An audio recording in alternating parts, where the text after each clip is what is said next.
Hello అండి, మీ దగ్గర అయితే బోనాలు అయిపోయినాయా? మా దగ్గర అయితే రేపు గురువారం బోనాలు. అమావాస్య వెళ్ళిన తెల్లారి లాస్ట్ మా దగ్గరే అవుతాయి ఈ బోనాలు. ఇంకా మా కాలనీలో అందరూ, చుట్టుపక్కల వాళ్ళందరూ గుడికి అయితే వెళ్తారు, అమ్మవారి గుడికి. ఇంకా అందుకే మా ఇంటి ఎదురు అక్క అయితే ఒక చీర ఇచ్చింది, బ్లౌజ్ గుట్టు పీకో చేయి ఫాలు చీరకని. ఇంక చేశాను నిన్నైతే బ్లౌజ్ కుట్టి, ఇంకా ఫాల్ అయితే వేసాను. బాగుంది చీర, పింక్ కలరు, స్మూత్ ఉంది. కాకపోతే చిన్న చిన్న ఏమన్నా ఊరకనే దారాలు పట్టేస్తుంది పోగు. ఇంకంతా స్మూత్గా ఉంది. అదొక రకం క్లాత్.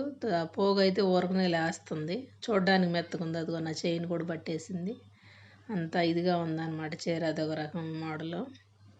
ఇంక బ్లౌజ్ అయితే ఇలా కుట్టేశాను. ఆ చీరలో చిన్న చిన్న పువ్వులు ఉన్నాయి ఈ కలరు, అందుకని ఈ గోటు అయితే వేశాను. ఇంకా నేను కూడా ఇంకా బోనాలు వెళ్ళాలి వాళ్ళతో పాటు. అంటే ఊర్లో మేము అమ్మవారికి పెట్టుకుంటాం, కానీ ఇక్కడ కూడా మనం ఇక్కడే ఉంటాం కదా అని ఇంకా ఆ రోజు మేము కూడా కోడిని కోసుకొని పొంగల్ అయితే పెట్టుకుంటాము.